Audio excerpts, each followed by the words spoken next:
Consultant. C'est quand même pas une petite affaire. Auteur. C'est moins politiquement populaire.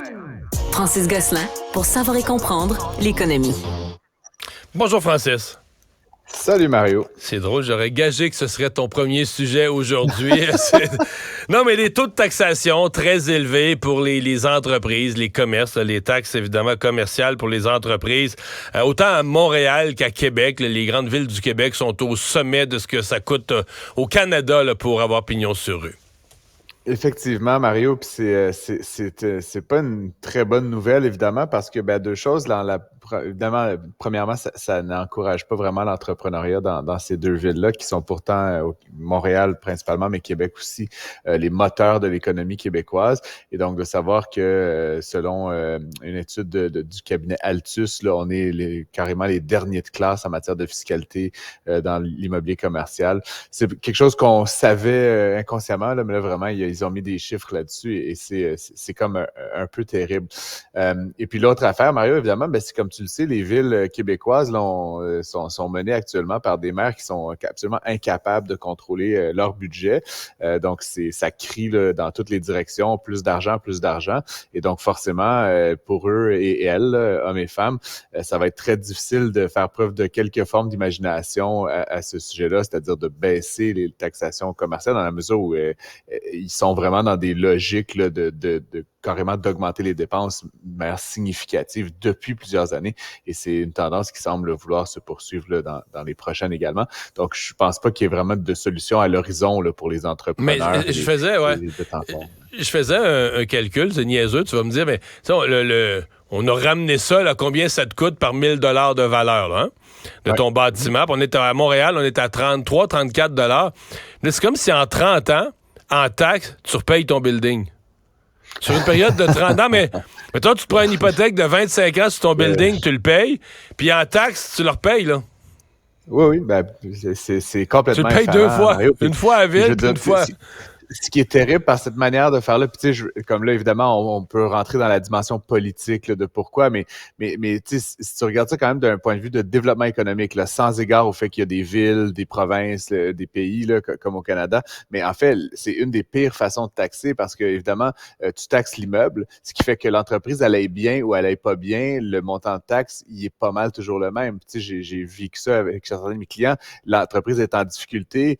Typiquement, l'imposition, la fiscalité, elle devrait être encourageante. Tu devrais payer moins d'impôts, etc. Mais le problème avec la taxation de l'immobilier commercial, c'est que même quand tu as des entreprises qui sont pas particulièrement profitables, quand elles ont des passes difficiles, la taxe, elle reste super élevée. Ouais, donc, Québec et Ottawa taxent sur tous les profits. Là. Il y a certaines taxes sur la masse salariale, tout ça, mais ils taxent sur tous les profits. Fait que si tu as 2-3 années sombres où tu es dans le rouge, tu fais pas d'argent, tu payes pas d'impôts, là. Puis encore une fois, Mario, tu parles de taxes sur la masse salariale, mais la masse salariale, souvent, c'est assez variable, tu comprends? Fait que quand tu as une période de ralentissement, tu fais des mises à pied, tu payes moins d'employés, tu fais ça. des mises à main, tu payes moins. Alors que l'impôt sur le foncier, particulièrement l'impôt commercial sur le foncier, c'est étouffant, surtout dans des contextes de variation cyclique de l'économie. Et encore une fois, comme je dis, il n'y a pas de solution facile à ça. Là, ouais. Mais tu sais, je voyais ces chiffres-là, puis je pensais, tu sais, mettons... tu mets tes économies, là, tu mets ce que tu as ramassé, là, tu mets tes économies. Moi, j'ouvre un restaurant. Je sais pas, moi, je suis rendu à 35 ans dans la vie, puis je veux partir... Je travaille pour un autre. Non, mais je suis tanné de travailler pour les autres. Je veux partir ma propre affaire. Je mets tout ce que j'ai d'économie, puis j'ouvre un restaurant. Je fais le décor, j'achète l'équipement. Et là, tu te fais à côté, parce qu'il reste que... Faut t'en vendre là, des frites là, pour payer juste la facture de... Non, juste la facture de taxes municipales. Ouais. Mais là, mettons que dans une période importante, je sais pas moi, le temps de la Saint-Valentin ou une belle période de restauration, là, la ville arrive, ils te sacent des cônes, ils ferment aux 3/4 la rue, plus moyen d'y aller à ton restaurant pendant un mois. Je veux dire, tu te retrouves vite à des baisses de clientèle, baisse de fréquentation, baisse des revenus. Là, t'as juste plus l'argent. En peu de temps, là, tu te retrouves, t'as même plus l'argent pour payer des frais fixes comme ça. Là, fait que tu payes à la ville une taxe complètement débile en montant, puis la même ville empêche les gens de venir à ton commerce. Tu dois-tu être sans connaissance? C'est sûr, évidemment, Mario, que il y a plusieurs autres niveaux dans lesquels la ville, puis encore une fois, Montréal et Québec là, se comportent un peu de la même façon actuellement, des logiques relativement anti-entrepreneuriat, ce qui est un peu particulier, encore une fois, dans la mesure où on a besoin de ces villes-là pour que notre économie fonctionne bien. Donc, on a actuellement des leaders qui sont pas particulièrement favorables à l'activité entrepreneuriale, puis la dimension de la taxation, là, comme on le dit, est sérieusement handicapante. Puis évidemment, elle incite pas non plus nécessairement, Mario, à mettre à jour les bâtiments, etc. Parce que si tu rénoves, comme c'est le cas pour les particuliers, ben la valeur éventuellement augmente et donc ton compte de taxe augmente éventuellement.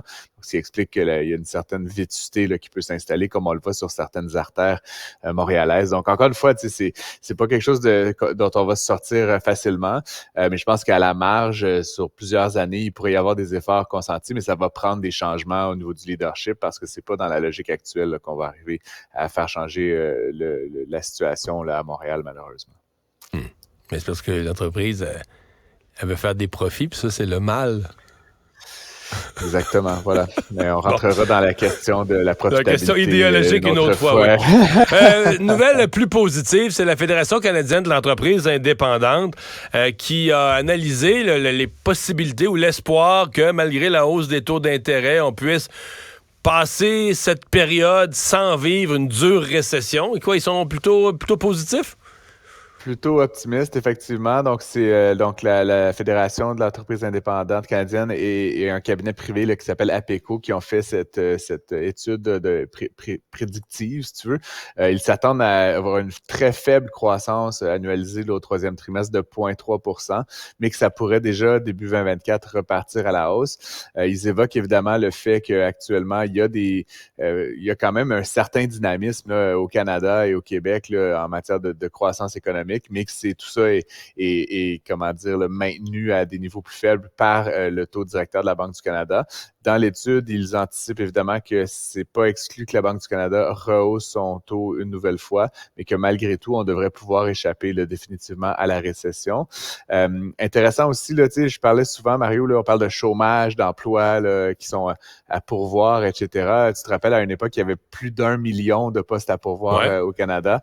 Ce chiffre-là a continué à diminuer, mais même dans le pire des scénarios là, qui est envisagé par la FCEI, le chiffre arriverait à peu près à 600 000, mais il y aura encore, même dans le pire des situations, 600 000 postes à pourvoir au Canada. C'est comme s'il y aurait eu c'est comme s'il y avait eu 400 000 pertes d'emploi, mais c'est des postes à pourvoir. Donc, on cherche plus. Comme on a ralenti nos activités, on cherche plus d'employés, là. Mais. On en cherche encore 600 000, Mario. On en cherche encore 600 000. Chiffre, considérant qu'il y a environ 63-64 % de la population canadienne qui est de la population active sur 40 millions, ça fait il y a 20 quelques millions de travailleurs, 600 000, c'est un gros chiffre, Mario, là, en proportion. Et donc, ça fait en sorte qu'évidemment, le taux de chômage va peut-être un petit peu augmenter, mais pas beaucoup, parce qu'éventuellement, ces chômeurs-là vont vite se replacer sur certains de ces postes à pourvoir. Donc, une nouvelle quand même intéressante, puis l'étude complète qui est disponible sur le site de la FCEI, si certains veulent mieux comprendre. Est-ce que le Canada est un champion de la lutte à la corruption? C'est pas la corruption interne, là. On sait qu'au Québec, en tout cas, on a pris quand même le taureau par les cornes, là, avec la commission Charbonneau, puis le l'UPAC, puis l'Autorité des marchés publics, là. Tu sais, on a comme bien pris cette question-là en charge. Non, c'est un rapport de l'OCDE, Mario, l'Office de coopération et de développement économique mondial, là, qui regroupe plusieurs dizaines de pays développés et riches, qui fait l'analyse, dans le fond, là, de ce que font les pays en matière de lutte à la corruption internationale, c'est-à-dire des sociétés canadiennes qui vont, par exemple, corrompre un officier là, dans un pays pour exploiter des mines, pour exploiter de l'énergie, etc. Je veux pas nommer de nom, Mario, mais évidemment, il y a quelques cabinets d'ingénierie. Quelques dossiers qui ont fait époque, là. Ouais, c'est ça. Mais en même temps, ce que dit le CDA, c'est que pas assez. En fait, le Canada, selon son dernier rapport, n'en fait pas assez, justement, là, pour lutter contre ces pratiques-là.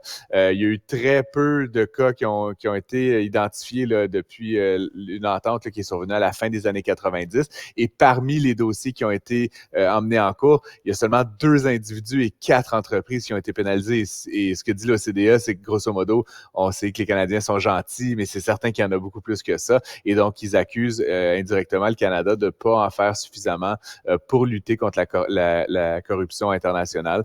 Et donc, évidemment, ça nous, c'est pas, comment dire, c'est pas très prestigieux là, de se faire accuser de cette façon-là, Mario, par un organisme aussi sérieux que l'OCDE. Mais c'est quand même un dilemme ultime, là, c'est-à-dire que, tu sais, on entend parler des fois que certaines entreprises vont dire, ben, tu sais, justement, des entreprises qui font affaire à l'échelle mondiale vont dire, ben, tel petit pays, là, ben, c'est corrompu. Fait que, tu sais, je veux dire, si tu fais pas ce qu'il y a à faire, tu sais, si tu fais pas ce que le ministre ou le premier ministre ou le fils du roi te demande, non, mais tu rentres juste pas dans le pays, puis c'est une autre entreprise européenne ou une entreprise américaine, c'est un autre qui va rentrer à ta place, puis tu vas savoir que lui a fait ce que toi, t'as pas voulu faire.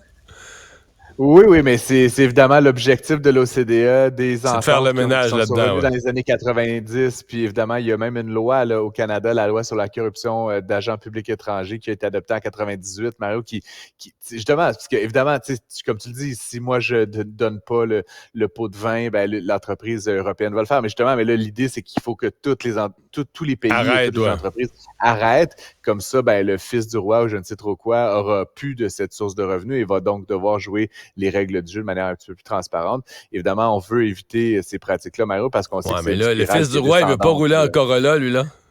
Non, mais il peut peut-être mettre en place un système de royauté légitime sur l'exploitation des... Il y a d'autres façons d'enrichir là, les dirigeants et leurs familles, n'est-ce pas? Mais c'est vraiment sur l'aspect corruption, Mario, je pense qu'on peut s'entendre.